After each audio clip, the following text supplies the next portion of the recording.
کمرے کا دروازہ یکدم کھل گیا تھا۔ وہ یکدم ہڑبڑا گئی تھی اور کمرہ ایک بار پھر اس وجود سے خالی ہو گیا تھا۔ علیزے بی بی، مجھے بیگم صاحبہ نے بھیجا ہے۔ وہ کہہ رہی ہیں کمرے کی سیٹنگ بدلنی ہے تو مجھے بتا دیں، میں چیزیں اٹھا کر ادھر ادھر کر دوں گا۔ ملازم نے اس کی سوچوں کا تسلسل توڑ دیا تھا۔ وہ کچھ دیر خالی اور ذہنی کی کیفیت میں اسے دیکھتی رہی، پھر جیسے وہ اپنے حواس میں آ گئی، اس نے پرفیوم کو ڈریسنگ ٹیبل پر رکھ دیا۔ ہاں، میں کچھ چیزیں ادھر ادھر کروانا چاہتی ہوں، مگر پہلے تم اسٹور روم میں جا کر وہ پردے نکالو جو پچھلے ماہ تم نے یہاں سے اتارے تھے۔ علیزے نے اسے ہدایت دینا شروع کر دی۔ وہ نیلے والے؟ ملازم نے علیزے سے پوچھا۔ ہاں، وہی والے، اور دیکھو ویکیوم بھی لے آؤ۔ ملازم اس کی ہدایت پر سر ہلاتا ہوا شروع کر دیا۔ وہ واپس مڑ رہا تھا جب علیزے نے ایک بار پھر سے اسے روکا۔ اچھا دیکھو، واپس آؤ تو ساتھ حاکم کو بھی لیتے آنا، میں چاہتی ہوں کہ کمرہ جلدی صاف ہو جائے۔ اس نے ملازم کو روک کر اسے مزید ہدایت دی تھی۔ جی ٹھیک ہے۔ ملازم کمرے سے نکل گیا تھا۔ وہ ایک بار پھر کمرے کا جائزہ لینے لگی تھی۔ کمرے میں بہت سی انڈور پلانٹس رکھے ہوئے تھے اور یہ سب عمر کی چوائس تھے۔ اسے چند چیزوں سے دلچسپی تھی، ان میں باغبانی بھی تھی۔ وہ جتنا عرصہ وہاں رہا تھا اس نے گھر کو اپنی پسند کی انڈور پلانٹ سے بھر دیا تھا۔ مہینے میں ایک دن وہ ان سب پودوں کو لے کر بیٹھ جایا کرتا تھا، ان کی تراش خراش کرتا تھا، ان میں کھاد ڈالتا تھا، ان پر دواؤں کے اسپرے کر کے اپنے کمرے میں ان کی جگہ بدلتا رہتا۔ اس کے جانے کے بعد یہ کام علیزے نے سنبھال لیا تھا۔ ان پلانٹس کو باہر لان میں لے آؤ۔ ملازم جب پردے لے آیا تھا تو علیزے نے اسے ایک نئی ذمہ داری سونپ دی۔ وہ خود بھی کمرے سے باہر نکل آئی تھی۔ ملازم باری باری سارے پلانٹس باہر لے آیا۔ علیزے نے پودوں کو دیکھنا شروع کر دیا۔ اس نے ان کی کٹنگ شروع کر دی تھی۔ وہ منی پلانٹ کو دیکھ رہی تھی، چند چھوٹی شاخیں خشک ہو کر لٹک رہی تھیں۔ اس نے اسے چھانٹنا شروع کر دیا تھا۔ وہ بڑی احتیاط سے بیل کی شاخوں اور پتوں کو کاٹ رہی تھی۔ صرف ایک لمحے کے لیے اس کا دھیان کہیں اور گیا۔ خشک شاخ کے ساتھ ایک بری طرح ہری بھری شاخ بھی کٹ گئی تھی۔ وہ ایک دم ساکت ہو گئی تھی۔ کوئی بات نہیں، ایسا ہو جاتا ہے، تم دیکھنا، اب یہ بہت تیزی سے بڑھے گا اور پہلے سے زیادہ خوبصورت ہو جائے گا۔ مجھ سے جب بھی کوئی پلانٹ اس طرح کٹتا ہے پھر وہ پہلے سے زیادہ اچھا ہو جاتا ہے۔ وہ پرفیوم اپنے کمرے میں لکھ کر راؤنڈس میں آ گئی تھی۔ وہ پہلے ہی نانو کے پاس موجود تھا۔ نانو اسے دیکھ کر مسکرانے لگی تھی۔ عمر نے کون سا گفٹ دیا تمہیں؟ انہوں نے علیزے کو دیکھتے ہوئے پوچھا تھا۔ وہ مدھم سی مسکراہٹ کے ساتھ صوفے پر بیٹھ گئی تھی۔ انہوں نے آپ کو بتایا نہیں؟ اس نے عمر کی طرف دیکھتے ہوئے کہا، جو دلچسپی سے اسے دیکھ رہا تھا۔ نہیں، وہ کہہ رہا تھا کہ یہ ایک سیکرٹ ہے، مگر علیزے آپ کو بتا سکتی ہے۔ نانو نے بتایا تھا۔ علیزے نے ایک بار پھر اسے دیکھا۔ پرفیوم دیا ہے، اس نے آہستہ آواز میں بتایا۔ کون سا پرفیوم؟ نانی کو تجسس ہوا۔ چینل 5، تمہارا فیورٹ پرفیوم؟ کیوں عمر؟ تمہیں کیسے پتا چلا کہ علیزے کو پرفیوم سب سے زیادہ پسند ہے؟ نانو نے عمر سے پوچھا۔ عمر نے اسے دیکھا تھا۔ وہ نظریں چرا گئی۔ ہمیں ہر چیز کا پتہ ہوتا ہے، اس نے ایک جملے میں جواب دیا۔ اگلی بار میں علیزے کو جوائے دوں گا اور اس کے بعد ایٹرنیٹی۔ چند لمحوں کے بعد اس نے اپنا پروگرام بتایا تھا۔ علیزے نے اسے غور سے دیکھا۔ وہ نانو کو دیکھ رہا تھا، اس طرف متوجہ نہیں تھا۔ اس نے اندازہ لگانے کی کوشش کی تھی کیا یہ، اور وہ آگے نہیں سوچ سکی۔ نانو نے اسے مخاطب کیا تھا۔ دیکھ لو علیزے، عمر نے کتنی لمبی پلاننگ کر لی ہے، تمہیں بھی اسے کچھ دینا چاہیے۔ وہ نانو کی طرف متوجہ ہو گئی تھی۔ مجھے کیا دینا چاہیے؟ اس نے الجھے ہوئے انداز میں نانو سے پوچھا تھا۔ بھئی یہ تو تمہیں سوچنا چاہیے نا۔ انہوں نے اپنا دامن چھڑا لیا تھا۔ گفٹ ہمیشہ بڑوں سے لیتے ہیں، چھوٹوں سے نہیں، اور علیزے مجھ سے چھوٹی ہے۔ عمر نے بڑی مہارت سے بات پلٹی تھی۔ ہاں، مجھے اگر کوئی گفٹ دینا ہی چاہیے تو گرینڈ پا آپ ہی دے دیں، کیونکہ آپ مجھ سے بڑے ہیں۔ کیا گفٹ چاہیے؟ نانا کو بھی یکدم دلچسپی محسوس ہوئی تھی۔ کوئی بھی اچھی سی چیز، ارمانی کا سوٹ، ڈینم کی جینز، کرسچن ڈیور کی گھڑی، یا پھر پلے بوائے اور لومانی کے پرفیومز۔ اس نے ایک لمبی لسٹ گنوائی۔ اس سے بہتر نہیں کہ میں تمہیں چیک کاٹ کر دے دوں؟ ہاں، یہ زیادہ بہتر آئیڈیا ہے، آپ بہت انوویٹو ہیں، عمر نے شرارتی انداز میں کہا۔ علیزے خاموشی سے ان کی نوک جھونک سنتی رہی۔ نانو بہت سنجیدہ مزاج تھی۔ وہ بہت زیادہ نہیں بولتی تھی، مگر جب سے عمر آیا تھا سب کچھ بدل گیا تھا۔ وہ اب اکثر کہا لگانے لگی تھیں۔ عمر بہت باتونی تھا اور اس کی حصے مزاح بہت اچھی تھی۔ وہ ہر وقت کوئی نہ کوئی بات ضرور کر دیتا تھا جو ان کو کہا لگانے پر مجبور کر دیتی تھی۔ نانو عام دنوں میں صرف ضرورت کے وقت ہی بولتی تھیں، لیکن جن دنوں ان کے بچوں میں سے کوئی ان کے پاس رہنے آتا تو پھر ان دنوں وہ بہت خوش پھرا کرتی تھیں۔ مگر عمر کی آمد نے تو جیسے اس خوشی کو دوبالا کر دیا۔ کسی اور کے آنے پر نانو اور نانا میں اتنی تبدیلیاں کبھی نہیں آئی تھیں جتنی عمر کے آنے پر آ گئی تھیں۔ اس وقت بھی نانو کا موڈ ہی دیکھ رہی تھی۔ نانو اب عمر کی باتوں پر بے تحاشا ہنس رہی تھی۔ وہ انہیں اپنے کسی دوست کا قصہ سنا رہا تھا۔ ایلیزا کا دھیان کہیں اور ہی تھا۔ کیا میری کسی بات پر نانو اس طرح سے ہنس سکتی ہیں؟ اس نے سوچنے کی کوشش کی تھی اور مایوسی سے غیر محسوس انداز میں سر کو جھٹک دیا۔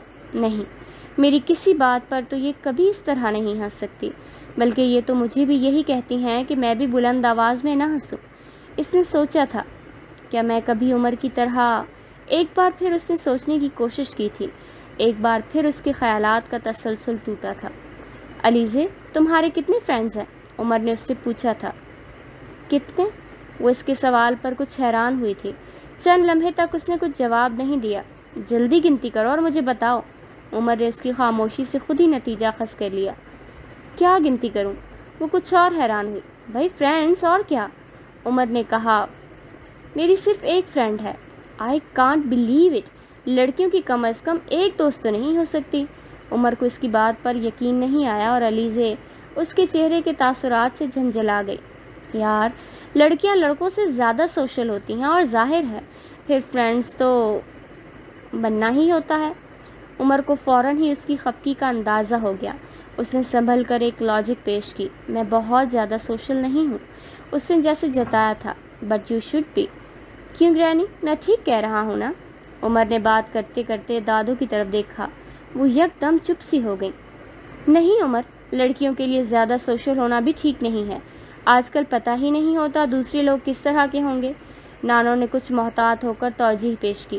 What do you mean? وہ کچھ حیران ہو گیا۔ کچھ نہیں، بس ویسے ہی۔ اصل میں الیزو کے زیادہ لوگوں میں مکس اپ ہونا اچھا نہیں لگتا۔ نانو نے بات کچھ بدلنے کی کوشش کی۔ نہیں، مگر ایک دوست تو بہت کم ہے۔ وہ اب بھی حیران تھا۔ الیزو کو اپنا آپ اس طرح سے زیر بحث لانا اچھا نہیں لگا تھا۔ ہر ایک کی اپنی چوائس ہوتی ہے۔ مجھے اچھا لگتا ہے کہ میری بس ایک ہی فرینڈ ہو، تو اس میں عجیب بات کون سی ہے؟ اس بات الیزے نے روکھے انداز میں عمر سے کہا۔ وہ اس کی بات کے جواب میں کچھ کہتے کہتے رک گیا تھا۔ شاید وہ اس تاثرات سے اس کے اندرونی کیفیات سمجھ گیا تھا۔ الیزے کو اچانک اپنے لہجے کے کھردرے پن کا احساس ہوا۔ اسے کچھ ندامت سی محسوس ہوئی۔ ابھی ابھی اس نے مجھے اتنا قیمتی پرفیوم دیا ہے اور میں پھر بھی اس کے ساتھ اسی طرح کر رہی ہوں۔ اس نے جیسے اپنے آپ کو یاد دہانی کروانے کی کوشش کی۔ میری فرینڈز بہت اچھی ہے۔ وہ اسکول میں میری فرینڈ ہے، اس کے علاوہ اور کوئی مجھے اچھا نہیں لگا، بس اسی لیے یہی میری ایک ہی فرینڈ ہے۔ اس نے جیسے عمر کی تشفی کے لیے کوشش کی۔ اس بار اس کا لہجہ کمزور تھا۔ کیا آپ کے بہت سے فرینڈز ہیں؟ اس نے صرف موضوع بدلنے کے لیے پوچھا۔ ہاں، میرے بہت سے فرینڈز ہیں۔ مجھے فرینڈز بنانا بہت اچھا لگتا ہے، جیسے آج میں نے تم کو اپنی فرینڈ بنایا ہے۔ عمر نے خوشگوار لہجے میں اس سے باتیں کرتے ہوئے کہا۔ فرینڈ زیادہ ہوں تو زیادہ مزہ ہے۔ مے بی، اس نے اختلاف کرنے کی بجائے مبہم انداز میں ہی جواب دے دیا تھا۔ وہ ایک بار پھر خاموش ہو گئی تھی۔ عمر نے اپنی گھڑی دیکھی اور پھر کھڑا ہو گیا تھا۔ مجھے لائبریری جانا ہے، میں 2-3 گھنٹوں تک واپس آ جاؤں گا۔ اس نے نانو کو اطلاع دی تھی، پھر وہ لاؤنج سے نکل گیا تھا۔ اس کے جانے کے کچھ دیر بعد وہ باہر لان میں نکل آئی تھی۔ لان کے ایک کونے میں بیٹھ کر وہ کچھ دیر پہلے کے واقعات کے بارے میں سوچنے لگی۔ وہ عمر کے بارے میں کچھ حتمی اندازہ نہیں لگا پا رہی تھی۔ وہ یہ سمجھنے سے قاصر تھی کہ عمر واقعی اتنا مخلص ہے جتنا وہ نظر آ رہا ہے، یا پھر اس کے انداز ٹھیک ہے۔ وہ عمر کو سمجھ نہیں پا رہی۔ اس کی شخصیت الیزے کو بہت عجیب لگی تھی۔ اس کے موڈز گھڑی کی سوئیوں سے زیادہ تیز رفتاری سے بدلتے تھے۔ وہ جب بھی اپنے کمرے سے نکل کر لاؤنج میں آتا تو گھر میں جیسے زندگی کی ایک لہر دوڑ جاتی۔ نانا نانو سے لے کر ملازموں تک ہر کوئی اسے پسند کرتا، اس کی پسند ناپسند کا خیال رکھتا تھا۔ اس کے پاس یقیناً کوئی ایسی خوبی تھی جس سے وہ دوسروں کو اپنا گرویدہ بنا لیتا تھا، مگر الیزے ابھی تک اس کے بارے میں بہت محتاط تھی۔ اسے آخر مجھے پرفیوم دینے کی کیا ضرورت تھی؟ وہ ابھی سوچ رہی تھی۔ اس کا خیال ہوگا کہ میں گفٹ لے کر خوش ہو جاؤں گی اور باقی لوگوں کی طرح وہ مجھ پر قبضہ کر لے گا، مگر وہ اب الجھن میں گرفتار ہو گئی تھی کہ گفٹ کے بارے میں کیا سوچے۔ کیا میں نے اس سے گفٹ لے کر ٹھیک کیا یا پھر یہ میری غلطی تھی؟ وہ ابھی تک سوچوں میں گم تھی۔ بہت دیر تک سوچوں میں گم رہنے کے بعد اس نے فیصلہ کیا تھا، نہیں، مجھے گفٹ واپس نہیں کرنا چاہیے۔ کیونکہ پھر نانو خفا ہو سکتی ہیں۔ اس سے خیال آیا تھا مگر میں اب دوبارہ اس سے کوئی گفٹ نہیں لوں گی کیونکہ مجھے اس سے دوستی نہیں کرنی ہے۔ اس نے بالآخر طے کر لیا۔ چند دنوں بعد جب عمر نے اسے ایک اور پرفیوم دیا تو وہ انکار نہ کر سکی اور پھر ایک روٹین بن گئی تھی۔ وہ جب بھی گھر سے باہر کسی کام کے لیے جاتا اس کے لیے کچھ نہ کچھ لاتا رہتا۔ بعض دفعہ یہ بڑی معمولی چیزیں ہوتی، مثلاً آئس کریم کا ایک کپ، ایک بھٹا، چنگم کا ایک پیکٹ، کبھی لیٹر پیڈ، کبھی ناول۔ وہ ہر بار یہ طے کرتی کہ اگلی بار اس سے کچھ نہیں لے گی مگر اگلی بار خاموشی سے اس کا گفٹ لے لیتی۔ وہ اسے ہر چیز گفٹ کہہ کر ہی دیتا تھا۔ علیزے، میں تمہارے لیے ایک گفٹ لایا ہوں، آئی سویئر۔ ایسا گفٹ تم نے پہلے کبھی کسی نے نہیں دیا ہوگا، بلکہ تمہیں کیا کسی نے بھی کسی کو نہیں دیا ہوگا، وہ باہر سے آنے پر کہتا ہوا اور وہ متجسس ہو جاتی۔ اور یہ گفٹ ہے ایک عدد بھٹا، اور وہ کاغذ میں لپٹا ہوا ایک عدد بھٹا اس کی طرف بڑھا دیتا۔ علیزے، آج میں تمہارے لیے دنیا کی سب سے خاص چیز لے کر آیا ہوں اور یہ چیز بہت ہی خاص لوگوں کو دی جاتی ہے۔ اگلی بار اس کے الفاظ کچھ اور ہوتے۔ علیزے ایک بار پھر دلچسپی لینے پر مجبور ہو جاتی۔ وہ اپنی جیب میں ہاتھ ڈالتا اور کٹ کیٹ کا ایک پیکٹ اسے تھما دیتا۔ آج میں تمہیں دنیا کی سب سے خطرناک اور پر اثر چیز دوں گا۔ علیزے ایک بار پھر اندازے لگانے میں مصروف ہو جاتی۔ وہ 25-30 روپے کا ایک بال پوائنٹ اسے ایک مسکراہٹ کے سامنے پیش کر دیتا۔ اس بار میں تمہیں ایک ایسا گفٹ دوں گا جو تمام عمر تمہارے ساتھ رہے گا اور تم ساری عمر اس کو استعمال کرتی رہو گی۔ علیزے پھر پوچھنے میں ناکام رہی اور اس کے سامنے ایک کتاب پیش کر دی جاتی۔ اس بار میرا گفٹ سب سے یونیک ہے۔ یہ تمہیں فٹ اور سمارٹ رکھے گا اور تم کو کبھی بھی ڈائٹنگ کرنا نہیں پڑے گی۔ چیونگم کا ایک پیکٹ اس کے سامنے رکھ کر فرماتا، بس تم ہر بار بھوک لگنے پر اسے منہ میں ڈال لینا۔ وہ مزے سے کہہ کر چلا جاتا۔ بعض دفعہ اسے ہنسی آ جاتی، بعض دفعہ وہ الجھ جاتی، بعض دفعہ اسے غصہ آتا اور بعض دفعہ وہ عمر کے بارے میں سوچ میں پڑ جاتی۔ اس دن وہ مارکیٹ سے واپسی پر اپنے ساتھ کچھ پلانٹس لے کر آیا تھا۔ دیکھو علیزے، یہ پلانٹس کیسے ہیں؟ وہ ان پودوں کو علیزے کو دکھا رہا تھا۔ آج کل وہ ہر بات میں علیزے کی رائے لینا ضروری سمجھتا تھا۔ میں قذافی اسٹیڈیم کے پاس سے گزر رہا تھا، وہیں سے انہیں لے کر آیا ہوں۔ اچھے ہیں۔ علیزے نے ایک نظر ان پلانٹس کو دیکھا تھا اور پھر انہیں دیکھتے ہوئے بڑے عام سے انداز میں تبصرہ کیا۔ وہ کچھ مایوس ہو گیا۔ صرف اچھے ہیں؟ علیزے نے کچھ الجھی ہوئی نظروں سے اسے دیکھا۔ تو پھر مجھے کیا کہنا چاہیے؟ اپنی رائے دو کہ اچھے ہیں تو کیوں اچھے ہیں، برے ہیں تو کیوں برے ہیں۔ عمر نے اسے سمجھایا، میں پلانٹس کے بارے میں کچھ نہیں جانتی، اس لیے صحیح رائے دینا تو بہت مشکل ہے۔ آپ کو نانو سے پوچھنا چاہیے، آپ کو زیادہ بہتر طریقے سے بتا سکتی ہیں کہ یہ پلانٹس کیسے ہیں۔ اس نے عمر سے کہا، میں حیران ہوں کہ تمہیں گارڈننگ سے کوئی دلچسپی نہیں ہے۔ اس کا مطلب تو یہ ہے کہ تمہیں نیچر سے کوئی دلچسپی ہی نہیں۔ نہیں، ایسا نہیں ہے، مجھے نیچر تو اٹریکٹ کرتی ہے، گارڈننگ نہیں۔ اس نے جیسے قطعی طور پر اسے بتایا۔ یہ پلانٹس کہاں سے لائے ہو؟ نانو اس وقت لاؤنج میں آئی تھی۔ قذافی اسٹیڈیم سے۔ آپ بتائیں کیسے ہیں؟ اس نے فوراً نانو سے رائے لینے کی کوشش کی۔ اچھے ہیں، بہت اچھے ہیں، مگر قیمت کیا ہے ان کی؟ نانو نے فوراً تعریف کی مگر ساتھ ہی سوال بھی داغ دیا۔ عمر نے انڈور پلانٹس کی قیمت بتائی تھی۔ تمہیں زیادہ مہنگے دے دیے ہیں ان لوگوں نے۔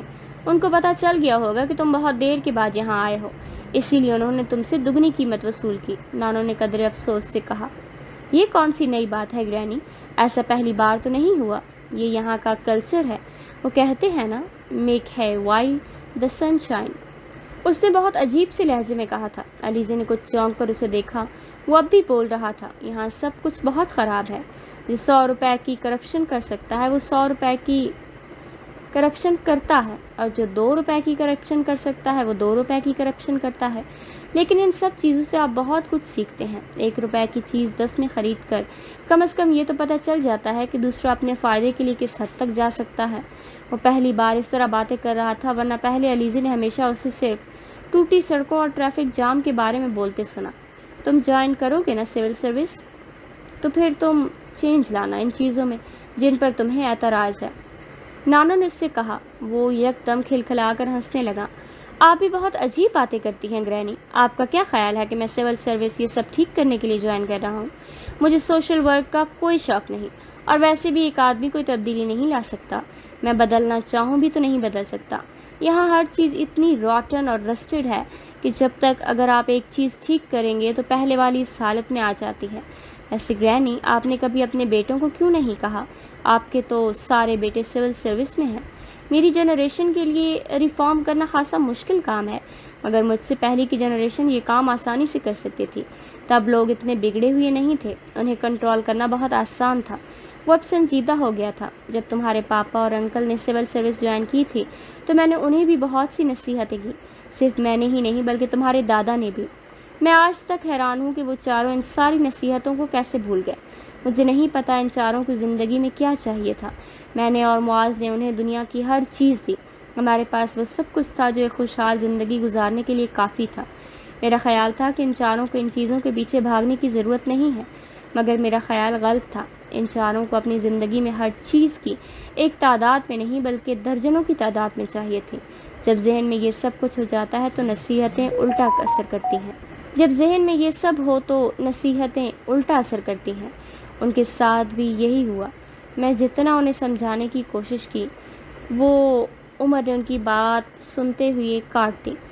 اس سے ایک بات تو ثابت ہو جاتی ہے گرینی کہ آپ کی باتوں میں اثر نہیں تھا، یا پھر شاید آپ کے سمجھانے کا طریقہ غلط تھا۔ وجہ جو بھی ہو، بہرحال آپ تو سب کچھ جیسا ہو رہا ہے ہونے دیں۔ چیزوں کو اب بدلنا ناممکن ہے، اور ناممکن کام کرنے کے لیے جن لوگوں کی ضرورت ہوتی ہے ویسے لوگ ہماری قوم میں نہیں ہیں۔ میں تو فورن سروس جوائن کرنے کے بعد ڈیڈی کی طرح عیش کرنا چاہتا ہوں، ویسے زندگی گزارنا چاہتا ہوں جیسے وہ گزار رہے ہیں۔ دیکھیے بات کہاں سے کہاں چلی گئی۔ میں آپ سے پلانٹس کے بارے میں پوچھ رہا تھا۔ اس نے بات کا موضوع بدل دیا۔ ایلیزے بڑی بیزاری سے یہ ساری گفتگو سن رہی تھی۔ میں ذرا ان پلانٹس کو لگوا لوں۔ گرینی، آپ چلیں گی میرے ساتھ باہر لان میں؟ اس نے دادو کو انوائٹ کیا تھا۔ نہیں بھائی، مجھے باہر نہیں جانا، کچھ کام کرنے ہیں مجھے۔ تم خود ہی مالی کے ساتھ جا کر یہ پلانٹس لگوا لو، نانو نے اس سے کہا۔ میں اس لیے آپ کو ساتھ لے جانا چاہتا تھا تاکہ آپ لان میں جگہ سلیکٹ کر لیں ان پلانٹس کے لیے، بعد میں آپ کو کوئی اعتراض نہ ہو کہ میں نے غلط جگہ پر پلانٹس کیوں لگا دیے۔ نہیں، مالی اچھا ہے، وہ تمہیں بتا دے گا کہ یہ کہاں ٹھیک لگ رہے ہیں اور کہاں نہیں۔ تمہیں اس بارے میں فکر مند ہونے کی ضرورت نہیں تھی۔ ویسے بھی تم جہاں بھی پلانٹس لگاؤ گے مجھے برا نہیں لگے گا، کیونکہ وہ تمہارے لگوائے ہوئے پلانٹس ہوں گے۔ عمر نے نانو کی بات پر مسکرا کر انہیں دیکھا تھا۔ علیزے نے نانو کی آنکھوں کی چمک کو کچھ اور گہرا ہوتے دیکھا۔ اسے ان دونوں کی مسکراہٹیں بری لگی تھیں۔ چلو علیزے، ہم دونوں پلانٹس لگواتے ہیں، عمر نے کھڑے ہوتے ہوئے اسے آفر دی۔ میں نے آپ کو پہلے بھی بتایا کہ مجھے گارڈننگ سے کوئی دلچسپی نہیں، پھر آپ مجھے ساتھ لے جا کر کیا کریں گے؟ علیزے نے سنجیدگی سے اسے کہا تھا۔ تم آؤ تو دلچسپی بھی پیدا ہو ہی جائے گی، میں اس لیے تو تمہیں ساتھ لے کر جا رہا ہوں، عمر نے بڑے بشاش لہجے میں اس سے کہا تھا۔ نہیں، میں نے آپ سے کہا۔ علیزے نے ایک بار پھر کچھ کہنے کی کوشش کی، مگر نانو نے اس کی بات کاٹ دی۔ کم آن علیزے، جب وہ بار بار تم سے کہہ رہا ہے تو اتنا نخرہ کرنے کی کیا ضرورت ہے؟ چلی جاؤ اس کے ساتھ۔ علیزے نے نانو کے چہرے کو دیکھا تھا، وہاں ناگواری کے تاثرات نمایاں تھے۔ وہ خاموشی سے کھڑی ہو گئی۔ عمر ملازم کو پودے اٹھانے کے لیے کہہ رہا تھا۔ وہ بجھے دل کے ساتھ باہر لان میں آ گئی۔ کچھ دیر بعد عمر بھی لان میں نکل آیا۔ وہ بے مقصد لان میں چکر لگانے لگی تھی۔ عمر مالی کے ساتھ مل کر لان میں پودے لگوا رہا تھا۔ گاہے بگاہے وہ علیزے سے بھی رائے لے لیتا۔ وہ ہوں ہاں میں جواب دے کر اس کے پاس سے ہٹ جاتی۔ وہ مالی سے پودے لگواتے ہوئے خاص غور سے اس کے چکروں کو دیکھتا اور کچھ اندازہ لگانے کی کوشش کرتا رہا۔ تقریباً 1 گھنٹے میں مالی نے سارے پودے لگا دیے تھے۔ عمر نے واپس اندر جانے کی بجائے اپنے کمرے میں رکھے ہوئے انڈور پلانٹس بھی باہر ہی منگوا لیے تھے۔ علیزے نے بیزاری سے ملازم کو انڈور پلانٹس کو باہر لاتے دیکھا۔ ان پلانٹس کی کٹنگ وغیرہ کر دیتے ہیں، پھر کل تک انہیں یہیں لان میں ہی رہنے دوں گا تاکہ انہیں کچھ روشنی وغیرہ مل جائے۔ لو علیزے، تم بھی ان پلانٹس کو پرون کرنا شروع کر دو، کام جلدی ختم ہو جائے گا۔ اس نے علیزے کو پاس بلا کر اسے ایک کینچی تھما دی۔ وہ بے دلی سے پودوں کی کٹنگ کرنے لگی۔ عمر بڑی دلچسپی اور مہارت سے پودوں کی تراش خراش کر رہا تھا، ساتھ ساتھ وہ ہر پودے کے بارے میں بھی اسے کچھ نہ کچھ بتا رہا تھا۔ وہ گارڈینا کی کٹنگ کر رہی تھی کہ اس نے عمر کو کہتے ہوئے سنا، یہ میرا سب سے فیوریٹ پلانٹ ہے۔ وہ ہاتھ روک کر اسے دیکھنے لگی۔ وہ اس کی طرف متوجہ نہیں تھا، وہ اس پلانٹ کو دیکھ رہا تھا۔ مجھے زندگی میں بہت زیادہ چیزوں میں دلچسپی نہیں ہے، مگر جن چیزوں میں ہے ان سے بہت دلچسپی ہے۔ یہ سارے پلانٹ بھی انہی چیزوں میں شامل ہیں۔ پتہ ہے علیزے، یہ پلانٹس بعض دفعہ مجھے اپنے فرینڈس کی طرح لگتے ہیں۔ مجھے محسوس ہوتا ہے کہ یہ میری آواز سنتے ہیں، شاید جواب بھی دیتے ہیں۔ میں بہت چھوٹا تھا جب مجھے انڈور پلانٹس لگانے کا شوق پیدا ہو گیا۔ شاید میں 7 یا 8 سال کا تھا جب اپنے ہاتھوں سے ایک پلانٹ لگایا تھا۔ بعد میں تو جیسے عادت سی ہو گئی، یہ کمرے میں ہوں تو مجھے ایسے لگتا ہے کہ کمرے میں کوئی اور زندہ چیز موجود ہے جو سانس بھی لیتی ہے اور شاید میرے وجود کو بھی محسوس کر لیتی ہے۔ علیزے کو اس وقت یوں لگا جیسے اس کا دماغ خراب ہے۔ اس نے کچھ دیر حیرانی سے اس کا چہرہ دیکھا تھا۔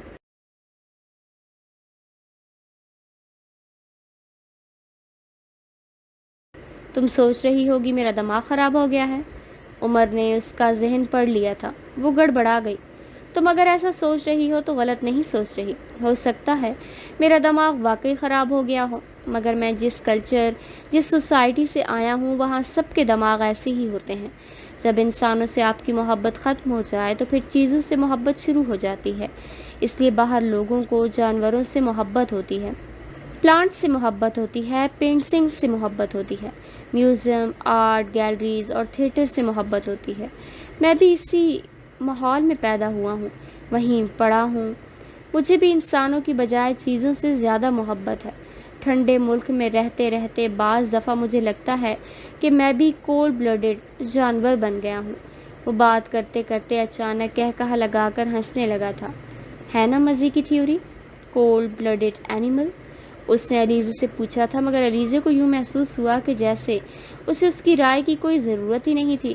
وہ خود ہی اپنے جملے کو انجوائے کر رہا تھا۔ سنجیدہ گفتگو کرتے کرتے وہ اچانک مذاق کرنے لگا تھا۔ وہ کچھ دیر غور سے اسے دیکھتی رہی، جیسے اسے سمجھنے کی کوشش کر رہی ہو، اور عمر جہانگیر سے یہ بات چھپی نہ رہ سکی۔ وہ کچھ بولتے بولتے بات بدل گیا۔ بڑی مہارت کے ساتھ اس نے سب کچھ کیموفلاج کر لیا۔ یہ کام کرنے میں کوئی اس سے بہتر ہو ہی نہیں سکتا تھا۔ وائٹ کلر مجھ پر بہت اچھا لگتا ہے نا علیزے؟ اس نے یکدم سر اٹھا کر اس کی آنکھوں میں آنکھیں ڈال کر بڑی بے خوفی اور بے تکلفی سے پوچھا، اور خاص طور پر وہ ٹی شرٹس۔ علیزے اس کے سوال پر زیادہ مسکراہٹ سے گڑبڑا گئی۔ ایسے سوال ہی بھلا کیا تک بنتی؟ اس نے عمر جہانگیر کے چہرے سے نظریں ہٹاتے ہوئے کچھ چھنپ کر کہا تھا۔ مجھے کیا پتا اچھا لگتا ہے؟ وہ ہاتھ سے سامنے رکھے ہوئے پلانٹ سنوارنے لگی۔ اوہ، میں نے سوچا شاید یہ کلر سوٹ کر رہا ہے، اس لیے تم اتنی دیر سے اور اتنے غور سے میرا چہرہ دیکھ رہی ہو۔ علیزے نے عمر کے چہرے کو دیکھا جس پر مایوسی چھائی ہوئی تھی۔ اسے ان تاثرات کے اصلی یا نقلی ہونے کی شناخت کرنے میں دیر نہیں لگی تھی۔ وہ اب پھر اطمینان کے ساتھ پلانٹس کے ساتھ مصروف تھا۔ مجھے کیا ضرورت ہے کہ میں آپ کو غور سے دیکھوں؟ میں آپ کو صرف دیکھ رہی تھی، اس نے سرخ ہوتے ہوئے چہرے کے ساتھ وضاحت کی تھی۔ اور کافی دیر سے بھی تو دیکھ رہی تھی۔ دیر اسی لیے دیکھ رہی تھی کیونکہ آپ بات کر رہے تھے، اس نے جیسے احتجاجاً کہا تھا۔ اچھا سوری، مجھے ایسی ہی غلط فہمی ہو گئی۔ اصل میں لیوں ہوں نا، اس لیے مجھے ایسی غلط فہمیاں اکثر ہوتی ہی رہتی ہیں۔ اس نے بڑے دوستانہ انداز میں معذرت کرتے ہوئے وضاحت کی تھی، مگر اس بار علیزے نے اسے نہیں دیکھا تھا۔ وہ ناگواری سے اپنے سامنے پڑے ہوئے پلانٹس کو دیکھتی رہی۔ وہ خاموش ہو گیا تھا۔ اس نے کینچی اٹھا کر اسے کنکھیوں سے دیکھا۔ وہ گدال کی مٹی نرم کر رہا تھا۔ علیزے نے کپ کپاتے ہوئے ہاتھوں کے ساتھ اپنے سامنے پڑے ہوئے پودے کی ایک بڑی شاخ کاٹ دی۔ سر اٹھا کر اس نے ایک بار پھر عمر کی طرف دیکھا تھا اور دھک سی رہ گئی۔ وہ اس کی طرف متوجہ تھا۔ بہت غور سے اسے دیکھتے ہوئے اس کا اپنا چہرہ بالکل بے تاثر تھا۔ وہ اندازہ نہیں کر پائی کہ وہ کس وقت اس کی طرف کب متوجہ ہوا، اور کیا اس نے دیکھ لیا تھا کہ وہ سوری پتہ نہیں یہ کیسے کٹ گئی۔ میں تو بڑی احتیاط سے نہیں کاٹ رہی تھی، اس نے ہونٹوں پر زبان پھیرتے ہوئے کہا تھا۔ اپنی بات کے جواب میں اس نے عمر جہانگیر کے چہرے پر ایک خوبصورت مسکراہٹ ابھرتے ہوئے دیکھی۔ کوئی بات نہیں، ایسا ہو جاتا ہے، تم دیکھنا اب یہ بہت تیزی سے بڑھے گا اور پہلے سے زیادہ خوبصورت ہو جائے گا۔ مجھ سے جب بھی کوئی پلانٹ اس طرح کٹتا ہے تو وہ پہلے سے بھی زیادہ اچھا ہو جاتا ہے۔ اس نے عجیب سی منطق پیش کی تھی۔ وہ اس کی اس حرکت سے بالکل متاثر نہیں ہوا تھا۔ وہ دم سادھے ہونٹ بھینچے چند لمحوں تک دیکھتی رہی۔ وہ ایک بار پھر پلانٹس کی طرف متوجہ ہو چکا تھا، پھر ایک دم وہ اٹھ کر اندر بھاگتی چلی گئی۔ عمر جہانگیر نے پرسکون انداز میں سر اٹھا کر اسے بھاگتے ہوئے اندر جاتے ہوئے دیکھا۔ پھر اس نے اس پودے کی کٹی ہوئی شاخ کو اٹھا لیا تھا۔ لاؤنج میں داخل ہونے سے پہلے اس نے مڑ کر ایک بار پیچھے دیکھا تو عمر پودے کی اس کٹی ہوئی شاخ کو اٹھا رہا تھا۔ وہ غیر ارادی طور پر دروازے میں رک گئی۔ وہ کچھ دیر تک اس شاخ پر ہاتھ پھیرتا رہا۔ وہ دور سے اس کے تاثرات نہیں دیکھ پائی تھی، مگر دلچسپی سے اسے دیکھتی رہی۔ چند لمحوں کے بعد اس نے اسے شاخ کو پودے کے پارٹ میں گاڑتے ہوئے دیکھا تھا۔ وہ کچھ حیران ہوتی ہوئی اندر آ گئی تھی۔ علیزے بی بی، یہ پودے اندر لے جاؤ۔ ملازم نے ایک بار پھر اس کی سوچوں کا تسلسل توڑ دیا تھا۔